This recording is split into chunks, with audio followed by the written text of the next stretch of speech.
Le cercle RH est un débat autour du handicap et de l'inclusion, de l'insertion des personnes handicapées. Et on va faire aujourd'hui un focus qui est passionnant sur ces métiers du numérique. C'est un secteur évidemment qui recherche évidemment beaucoup de salariés. Comment faire pour mettre en relation ces personnes en situation de handicap et ces métiers du numérique. On va faire le point parce qu'il y a beaucoup d'initiatives, beaucoup d'événements, notamment Déclic numérique, Focus handicap. Ça, c'était en novembre dernier. Et je vous présente mes invités. Raja Elarak, merci d'avoir répondu à notre invitation. Vous êtes fondatrice de Vibia, je l'ai bien dit ? Oui, c'est bien ça, Vibia. Vibia, vous êtes une personne en situation de handicap. Vous êtes venue sur votre chaise et vous allez nous raconter votre quotidien et pourquoi vous avez créé cette entreprise, une entreprise qui met en relation des chauffeurs, des véhicules adaptés qui permettent aux personnes en situation de handicap de pouvoir se rendre sur leur lieu de travail ou à la fac ou à l'école, parce qu'il n'y a pas que des entrepreneurs. Merci en tout cas d'être avec nous. Avec plaisir. Chloé Sebag, merci d'être là. Bonjour. Vous êtes porte-parole de Diversity Days. Vous êtes engagée dans cette opération Déclic numérique qui s'appelait alors en novembre dernier Focus handicap. Et puis là, dans quelques semaines, dans quelques jours même d'ailleurs, il y aura un autre événement Focus handicap numérique. Merci d'être là et vous nous raconterez l'engagement, votre engagement aussi personnel sur ce sujet. Et puis Jean-François de la Rivière, merci d'avoir répondu à notre invitation. Conseiller technique et innovation à l'AGFIP qui vient souvent sur notre plateau. On l'entend, technique et innovation. Et vous êtes la main dans la main avec cet événement Déclic numérique. Et vous allez nous en parler dans quelques instants. Raja, d'abord une question. Vous êtes entrepreneuse. Oui. Vous avez créé votre entreprise.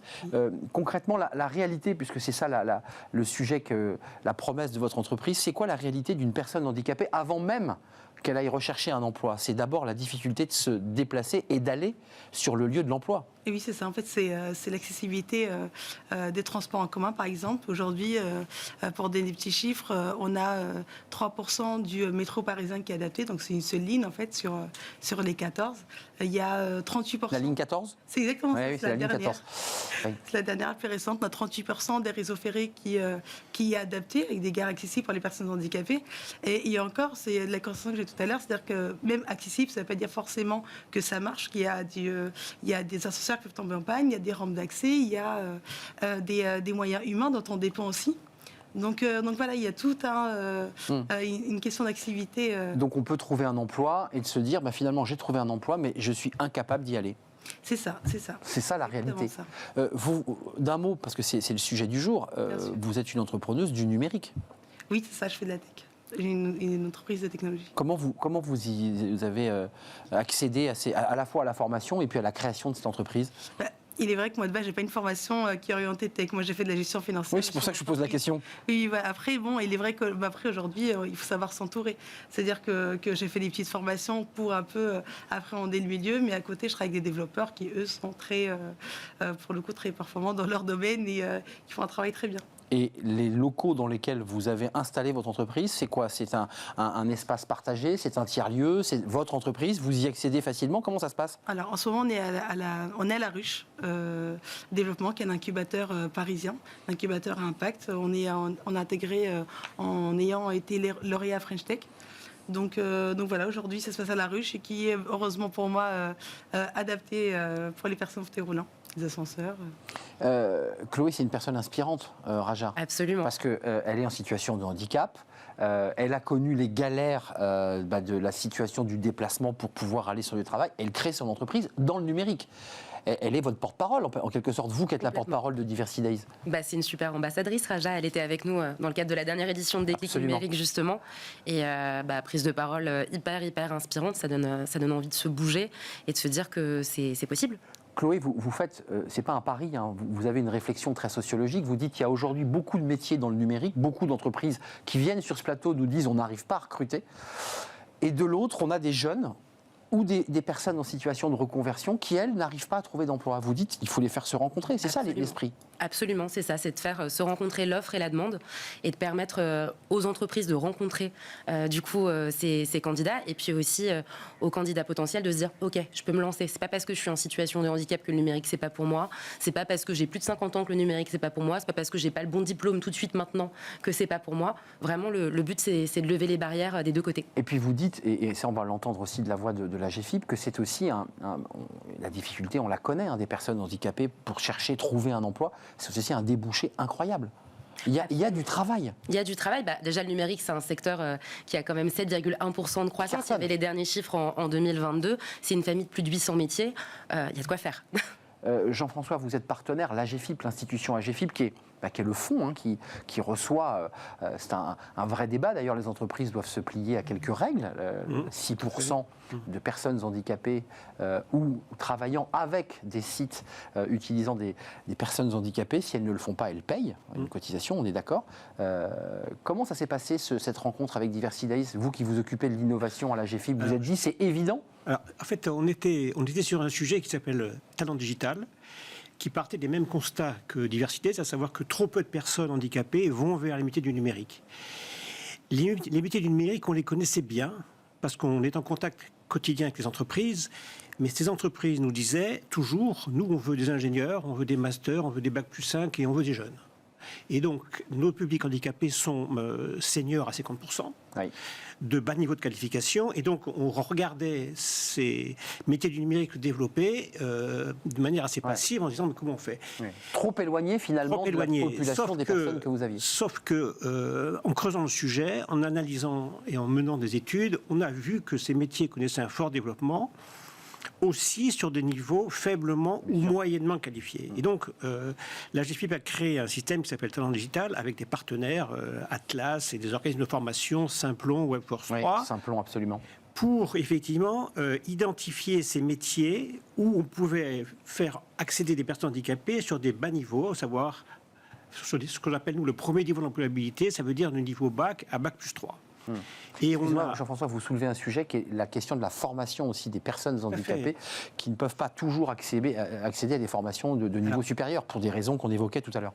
Alors, oui, mais aussi il faut savoir que de base, notre public est quand même de bas niveau. Et faire accéder ce public de bas niveau à un premier niveau d'employabilité, c'est une étape qui pour nous est importante. Bon, on trouvera, alors, et donc on a conçu ce programme pour pouvoir y arriver. Et on a croisé Diversity Days, qui effectivement avait une approche extrêmement large de promotion du métier du numérique au sens large. Et on a bien vu qu'on avait une complémentarité évidente. D'une part, que les personnes qui passent par Diversity Days, qui veulent vraiment aller derrière à une formation et un emploi... On va y venir, c'est un travail d'atelier, d'accompagnement. Digital peut proposer. Et en même temps, je dirais, c'est une sensibilisation à grande échelle parce que trop de personnes ont l'image des métiers du numérique comme quoi c'est pas pour eux. Eux arrivent avec des rôles modèles, des témoignages que, effectivement, les gens se disent, mais c'est pour moi. Je vais donner la parole à Radja aussi parce que vous êtes, j'ai dit porte-parole, mais plutôt ambassadrice parce que vous êtes une personne inspirante et vous dites à ceux qui sont en situation de handicap, venez, ces métiers sont pour vous, c'est important de l'entendre, mais l'accompagnement, la formation, parce que j'ai vu que ça démarrait par des ateliers, on découvre, parce qu'il faut d'abord découvrir, donner envie, puis ensuite il y a vraiment une prise en charge et un accompagnement, c'est bien cela. Exactement, en fait, Déclic numérique, ça se décompose en 3 phases. La première phase, c'est un événement de lancement où on va entendre des prises de parole de rôle modèle inspirants comme Raja. Ça peut se faire au niveau local parce qu'on va à chaque fois dans les régions et c'est toujours des personnes de la région qui parlent. Ou sur des éditions nationales comme celle Focus Handicap qu'on a fait il y a quelques semaines. On était sur la prochaine le 23. Hein. La prochaine c'est le 23 janvier. Hein. Et elle est sur 4 territoires différents. Elle est sur le territoire Pays de la Loire, Hauts-de-France, Île-de-France et Grand Est. Et on aura évidemment des rôles modèles de chacun de ces territoires. Suite à cet événement de lancement, on a ensuite les fameux ateliers que vous évoquiez, les ateliers de montée en compétences, les ateliers d'orientation. On va faire un bilan de compétences, on va rencontrer des professionnels du secteur, le tout en ligne de façon rapide et gratuite. On va pouvoir découvrir par exemple les métiers en lien avec les jeux vidéo, les métiers en lien avec la cybersécurité, le marketing digital, tous ces métiers. Toute la palette de choix. Exactement. Il y a plein de métiers. Hein. Exactement. Mais Radja, comment ça se passe? Parce que d'abord l'univers de la tech, parce qu'on l'appelle un peu l'univers de la tech, c'est un univers un peu sociotypé, sans faire de caricature. C'est vrai, je vous fais sourire, mais comment ça se passe? Quel message vous avez fait passer quand vous êtes allé sur scène pour dire allez-y, regardez, j'en suis la preuve, on peut monter une entreprise, on peut devenir entrepreneur ou devenir salarié dans la tech? En fait, il est vrai que l'image qu'on a de la tech, c'est le développeur, je fais du codage, etc. Elle est fausse ou pas? J'ai un peu... En fait, il y a plein de métiers. Il y a de ça, mais il y a aussi autre chose. Moi, personnellement, je fais de la tech, mais j'ai un rôle, qui se rapproche de celui de MOA, c'est-à-dire chef de projet. Et plus du côté des métiers, c'est-à-dire que j'ai établi un cahier des charges et je travaille avec le développeur, quelqu'un qui a plus de compétences en codage. Mais il y a aussi le community management, il y a le web designer qui sait des qualités aussi qui a des compétences de graphiste. Donc voilà, donc le métier numérique, c'est large. c'est pas forcément que du codage. Un point un peu technique, parce qu'il y a des personnes handicapées en situation qui sont en chaise roulante, mais qui ont la capacité de pouvoir se mouvoir. Il y a quand même un vrai débat d'ordre technique. J'ai vu qu'il y avait des logiciels qui permettaient aussi, grâce à la technologie, de ne pas forcément utiliser ses mains, mais uniquement sa voix. Enfin, ces questions-là, elles sont posées quand même à toutes les personnes handicapées. Elles vous les posent, ces questions. Elles vous disent, ce métier n'est, d'un point de vue purement technique, pas pour moi. Qu'est-ce que vous répondez à ça, Jean-François ? Alors, nous, on est en capacité d'analyser les conséquences du handicap sur le métier. C'est ça. Et de l'adapter. Et de l'adapter, voilà, tout à fait. Et les possibilités d'adaptation sont extrêmement larges. J'ai envie de dire, quand le problème est technique, je veux dire, on sait faire. Là où c'est plus compliqué, c'est quand on tombe sur des personnes qui relèvent de la neurodiversité et compagnie, qui nécessitent des aménagements, des adaptations qu'on sait faire, qu'on Quand vous dites neurodiversité, c'est l'autisme, voilà, par exemple, par pour les faire personnes court. autistes peuvent tout à fait s'intégrer dans ces métiers, mais on prend ça aussi en charge. C'est un peu notre expertise et on sait mettre en œuvre, on travaille avec un certain nombre de partenaires pour que la personne qui a envie d'aller dans ces métiers, qui a la capacité à y aller, on puisse mettre en œuvre tous les éléments de compensation qui lui permettront de suivre la formation et au-delà de s'intégrer dans l'entreprise. Oui, parce que l'enjeu, c'est de suivre les ateliers, de découvrir des métiers, peut-être vos métiers, et puis ensuite de rentrer en formation. Chloé, est-ce que vous avez déjà un petit peu de recul sur ces événements que vous créez ? Vous faites du bruit, vous venez dans les médias, vous en parlez. Est-ce que vous sentez comme ça une prise de conscience des gens qui vous appellent, des jeunes, moins jeunes, des seniors qui vous disent « moi ce métier m'intéresse ». On en est où ? Vous avez quelques chiffres ? On a quelques chiffres à partager. Bon, déjà, le programme Déclic numérique, il existe depuis 2 ans. Et ce qu'on remarque, c'est qu'en fait, au bout de 3 mois, il y a déjà 20% des personnes qui participent qui retrouvent le chemin de l'emploi ou de la formation. Donc c'est un chiffre qui est super encourageant. Sur la dernière édition, l'édition handicap, ça fait moins de 3 mois, donc on n'a pas encore de chiffres à vous partager là, mais j'espère que les chiffres sont tout aussi bons. Qu'est-ce que vous dites des entreprises ? Parce que l'enjeu pour vous, c'est d'accompagner ces personnes dans des formations, et puis c'est ensuite de leur dire, mais derrière, tu auras un emploi. Comment ça se passe, la relation avec les entreprises, les grandes ou pas d'ailleurs, entreprises de la tech ? Qu'est-ce qu'elles vous disent ? Déjà, elles nous disent souvent qu'en fait, elles ne sont pas forcément complètement outillées parce qu'il y a des niveaux différents. C'est pas toutes des grandes entreprises. Oui, c'est vrai. Elles sont plus petites, etc. Et donc, pour l'instant, on est dans un dialogue pour faire en sorte qu'elles trouvent, en fait, finalement, dans ce vivier de candidats, des futurs recrues. Non, mais je posais la question de manière un peu maligne. C'est de se dire, quand vous allez voir une entreprise, déjà, vous vérifiez qu'il y a une accessibilité. Enfin, excusez-moi d'y revenir, c'est votre métier, mais c'est la première chose que vous regardez, j'imagine. C'est de se dire, bon, ok, très bien, il y a quelques bureaux, quelques postes à libérer, très bien, mais sauf qu'on ne peut pas y accéder. Oui. C'est une vraie question quand même. Après, sur le handicap, il y a aussi quelque chose à dire, c'est qu'il y a quand même 80% de handicaps qui sont invisibles. Invisibles, c'est vrai. Donc, effectivement, il y a vraiment il y a un gros travail à faire en France sur la question de l'accessibilité des bâtiments. Et c'est vrai que c'est plus simple peut-être d'aller dans une plus grande entreprise qui va avoir le devoir de se mettre aux normes. C'est quelque chose dont vous pourrez sans doute mieux parler que moi, Jean-François. D'ailleurs, Jean-François, il faut préciser qu'il y a un nombre de personnes qui ne veulent pas se déclarer dans l'entreprise. Oui, non, mais c'est un autre vrai sujet. C'est-à-dire qu'il y a des personnes en situation déclarée, puis il y a celles qui disent non, je ne me déclarerai pas. Parfaitement intégrées, qui peuvent ne pas le souhaiter, effectivement. Mais en fait, on s'aperçoit qu'elles ont souvent intérêt à le faire parce que les entreprises communiquent positivement sur le sujet pour inciter les gens à pouvoir le faire, puisqu'une fois qu'elles sont déclarées, elles peuvent bénéficier des aides d'adaptation de la GFIP. Alors, effectivement, ce n'est pas une obligation. Certaines sont parfaitement intégrées et n'estiment pas en avoir le souhait, mais c'est quand même c'est pas la majorité, loin de là. Raja, je voulais poser la question, est-ce que vous, dans votre situation de jeune femme entrepreneuse en situation de handicap, vous dites, il faut que je rende aussi, est-ce que vous tendez la main, est-ce que vous, par rapport à la situation de Diversides, vous dites, je veux intégrer le plus grand nombre possible de seniors, ou pas d'ailleurs, en situation de handicap, comment vous vous situez par rapport à votre entreprise ? C'est vrai que nous, on vient de commencer, du coup, on n'est pas encore... sur une start-up, c'est vraiment tout nouveau, donc on ne se pose pas encore... Voilà, vous développez d'abord. Exactement, mais bien sûr, moi j'ai même eu l'idée d'aller sur une entreprise adaptée. Donc d'avoir un pourcentage de plus de 50% de personnes en situation de handicap. Donc c'est pas encore fait, mais franchement, je serais vraiment très heureuse. Ce qu'on peut dire, c'est qu'il y a un vrai intérêt des entreprises qui ont des besoins de recrutement, qui recherchent des compétences et qui s'intéressent au handicap sur la question du numérique. À cet intérêt répond des offres de services clés en main. C'est-à-dire qu'aujourd'hui, on peut aider les entreprises à identifier les postes, parler d'accessibilité, nous, c'est plus... De A à Z. On fait du A à Z. On est d'accord. On les source, on repère les personnes, on les forme, on assure le montage financier, on assure ce qui s'appelle le parcours sans couture du début à la fin. Jusqu'au moment où on arrive à un bureau et un poste Jusqu'au de moment à travail. l'intégration de l'entreprise et à la mise en œuvre des éléments de compensation qui vont bien. Donc voilà, les entreprises ont un service clé en main qui est maintenant opérationnel puisqu'on l'a testé. Je parle de talent digital. Sur Diversity Days, on voit aussi que les entreprises s'y intéressent. Oui. Effectivement, il y a tout un écosystème d'entreprises qui est très proche de Diversity Days et qui nous intéresse aussi. De la tech, on est d'accord. Hein. De la tech, tout à fait. Pour être bien précis. Hein. Et ces entreprises, effectivement, qui jusqu'à là, dont beaucoup ne rêvaient que d'ingénieurs et compagnie, commencent à se dire... Elle pivote. On Mais oui. pivote et nous, Forme. on les aide aussi à identifier dans leur activité des périmètres qu'ils peuvent confier aux personnes handicapées. Vous voyez Et donc, il y a, il y a un service clé en main de bout en bout qui intéresse de plus en plus d'entreprises. Et celles qui nous écoutent, nous les invitons à s'adresser à nous parce qu'on peut tout à fait les aider à progresser sur l'insertion des personnes handicapées et notamment sur les métiers du numérique. Chloé Sebag, pour conclure, on est presque sur la fin de l'émission. Qu'est-ce que vous leur dites à ces DRH ou à ces CEO d'entreprises de la tech? Qu'est-ce qu'elles peuvent faire? Elles vous contactent, elles viennent vers vous, elles viennent aux événements du 23 janvier, elles se déplacent. Comment on fait concrètement? Alors, elles peuvent complètement nous contacter, elles peuvent participer donc à l'événement du 23 janvier qui s'appelle du coup Déclic numérique, mais on a aussi d'autres programmes qui sont portés par Diversity Days, comme Take Your Place par exemple, qui visent directement les entreprises de la tech pour travailler sur les différents enjeux de diversité dont fait partie le handicap. Take Your Place, c'est aujourd'hui un mouvement qui réunit plus de 50 entreprises de tailles différentes. On a du Open Classroom comme de la plus petite start-up. Entreprises engagées sur ce sujet. Exactement.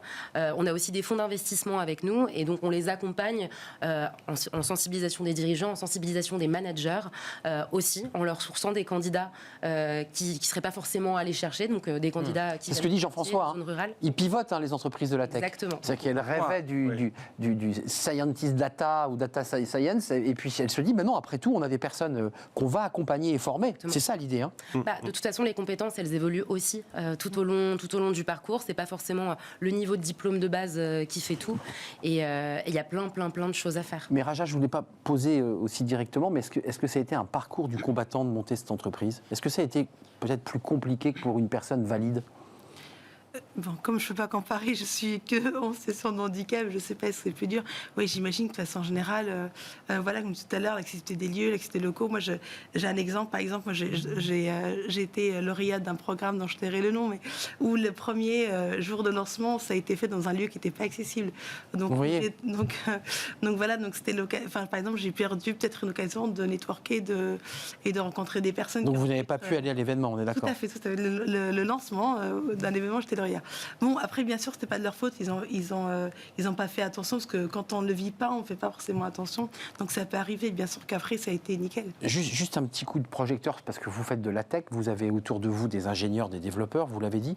Votre idée, votre business, c'est de permettre aux personnes handicapées de trouver un mode de déplacement, de mobilité adapté. On est bien d'accord? C'est ça. C'est une plateforme. Oui, c'est ça. En fait, à la base, ce que j'ai dit tout à l'heure, en fait, le transport en commun ne sera pas adapté, mais pas que. En fait, même l'offre privée aujourd'hui est difficile d'accès, elle est dispersée. Il n'y a pas énormément d'offres sur le marché. Et l'idée de ma plateforme, c'est de la réunir, en fait, de la centraliser pour pouvoir la rendre accessible aux personnes qui peuvent en avoir besoin. En fait, on peut se dire une personne qui va aller chercher un véhicule à rampe d'accès, mais pas que. C'est aussi des personnes avec des chiens guides qui se font refuser, des personnes avec des fauteuils manuels qui peuvent avoir des refus. C'est très large. Hein. Exactement. Donc Vibia, c'est une application, j'imagine, sur laquelle la personne en situation de handicap ou avec son chien va pouvoir cliquer et trouver le véhicule adapté à ses besoins. C'est exactement ça. Sur toute la France pour faire l'instant, on est en Ile-de-France, on a été lancé depuis septembre. Donc Non, mais c'est important de faire un petit coup de publicité, de mettre un petit coup de projecteur sur votre entreprise.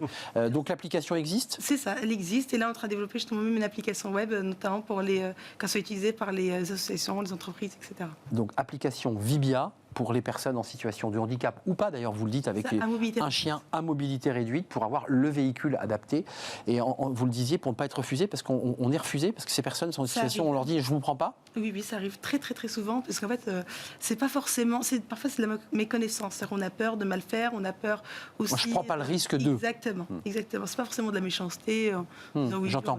Voilà. Oui, pour des raisons de sécurité. Exactement. Et le chauffeur ne veut pas prendre ce risque. Et on travaille avec des chauffeurs qui sont formés. Donc, ils sont aptes à accueillir ce public et surtout ils ont l'habitude, ils le font avec plaisir. Je vous vois regarder Chloé et d'écouter Radja, je vous vois. Elle est incroyable, Radja. Ah, mais oui, Parce elle est qu'elle est votre incroyable. ambassadrice qui dit c'est possible. Oui. C'est possible. Ah, mais c'est incroyable de côtoyer quelqu'un comme Raja. C'est gentil. Merci à vous trois pour ce beau débat. Merci Raja El Arrak, fondatrice de Vibia. L'application, elle existe, l'entreprise, elle existe, et elle se développe en Ile-de-France, et j'espère pour vous, évidemment, partout en France, le plus rapidement possible. C'est un vrai plaisir de vous accueillir, Raja. Merci Chloé Sebag, porte-parole de Diversity Days, avec ce déclic numérique. Alors je retire Focus Handicap, mais malgré tout c'est Focus Handicap. 23 janvier, allez sur le site de Diversity Days pour voir où auront lieu les événements dans les 4 grandes régions que vous avez citées. Puis je remercie Jean-François de la Rivière qui est très engagé sur ce sujet. Conseiller technique innovation AGFIB. Je crois que vous avez dirigé aussi des régions AGFIB. Donc vous êtes aussi, vous connaissez bien les régions françaises. Merci à vous trois. On termine avec Fenêtre sur l'emploi et on accueille mon invité. On va parler justement des espaces de travail adaptés ou pas d'ailleurs. Tout de suite.